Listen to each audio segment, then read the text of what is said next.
Halo sahabat Ceta, bertemu lagi dengan Cetapedia. Kali ini Cetapedia akan membagikan video, materi, struktur, dan fungsi pada jaringan tumbuhan.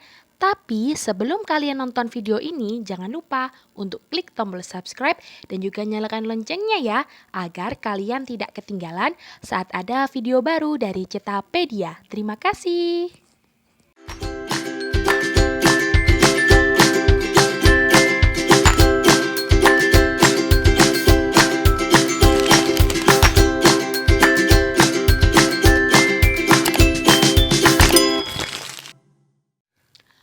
Tumbuhan merupakan makhluk hidup yang sangat mandiri. Tumbuhan disebut makhluk hidup yang mampu membuat makanannya sendiri atau autotrof. Nah, ada yang tahu tidak kenapa pada siang hari saat kita duduk di bawah pohon bisa terasa sejuk?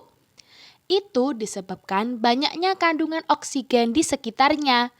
Tumbuhan menyediakan oksigen dan karbohidrat melalui proses fotosintesis. Oksigen digunakan manusia dan hewan untuk bernafas, sedangkan karbohidrat sebagai sumber energi tubuh. Ada berapa jaringan pada tumbuhan? Simak video berikut ya. Struktur dan fungsi jaringan tumbuhan. Sebelumnya kita harus kenalan dulu ya sama tumbuhannya. Ada apa saja bagian tumbuhan? Yaitu ada daun, ada batang, dan juga ada akar.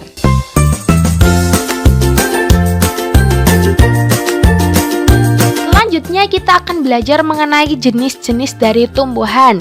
Dibedakan menjadi dua macam ya, ada monokotil dan juga dikotil. Nah, untuk monokotil dulu nih. Monokotil merupakan tumbuhan yang memiliki biji tunggal, tidak terbelah atau hanya berkeping satu.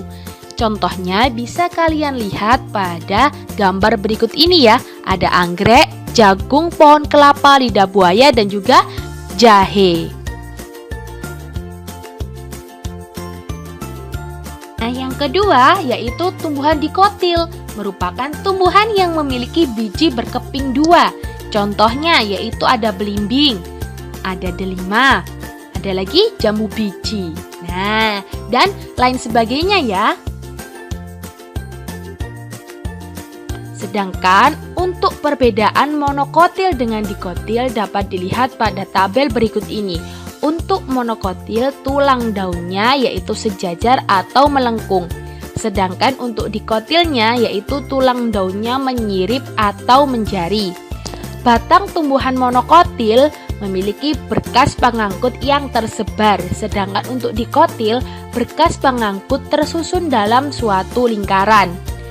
Bunga tumbuhan monokotil, bagian perhiasan bunga hanya terdiri dari 3 atau kelipatannya. Sedangkan untuk dikotil, bagian perhiasan bunga terdiri dari 2, 4, 5 atau kelipatannya. Akar tumbuhan monokotil terdiri dari sistem akar serabut. Sedangkan untuk dikotil terdiri dari sistem akar tunggang.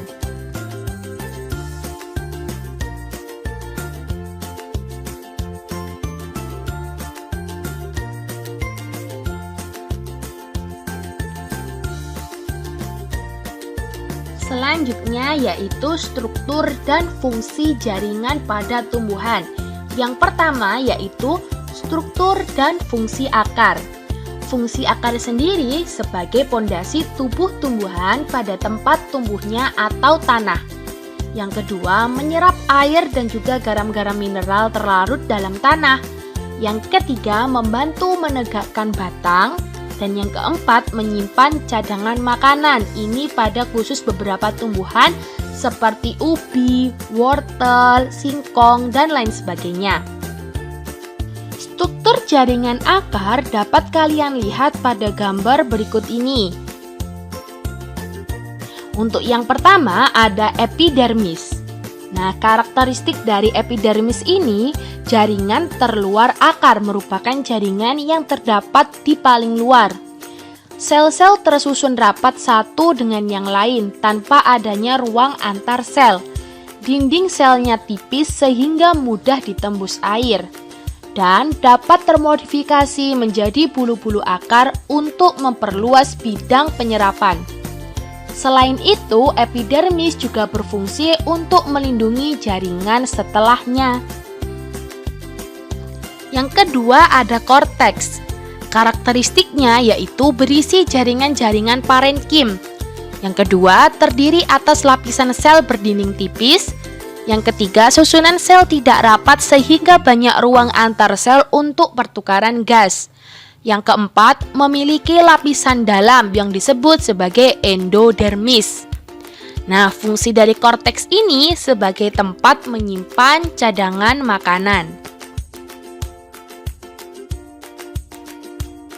Yang ketiga yaitu endodermis. Nah, karakteristiknya yaitu tersusun atas selapis sel yang menjadi pembatas antara korteks dan juga silinder pusat.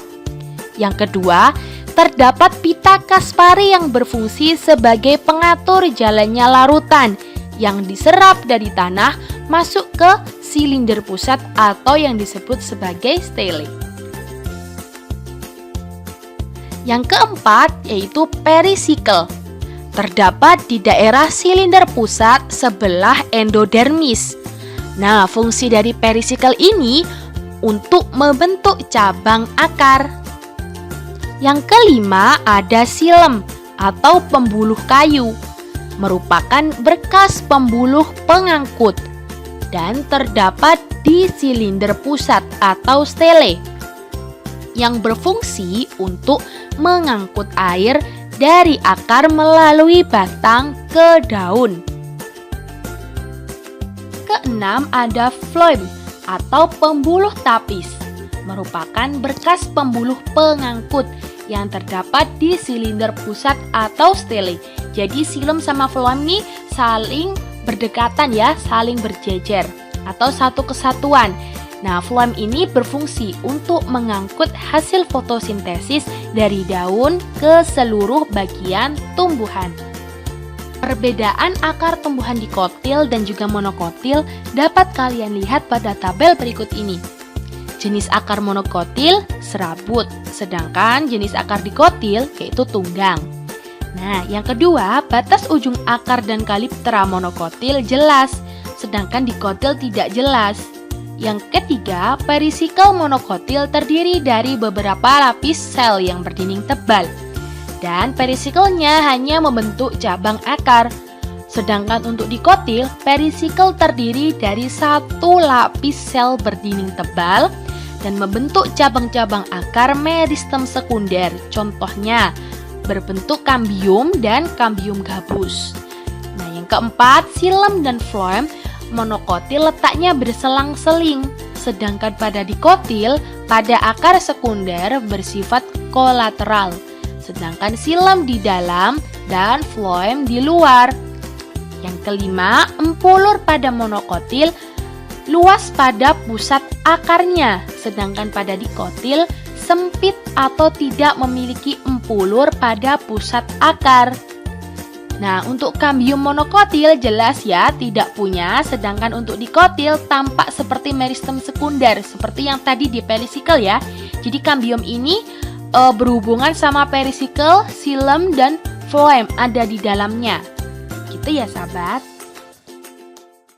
Oke sahabat Ceta, itu tadi beberapa penjelasan mengenai struktur dan fungsi jaringan akar pada tumbuhan monokotil dan juga dikotil. Selanjutnya kita akan membahas struktur dan fungsi pada jaringan batang dan juga daun.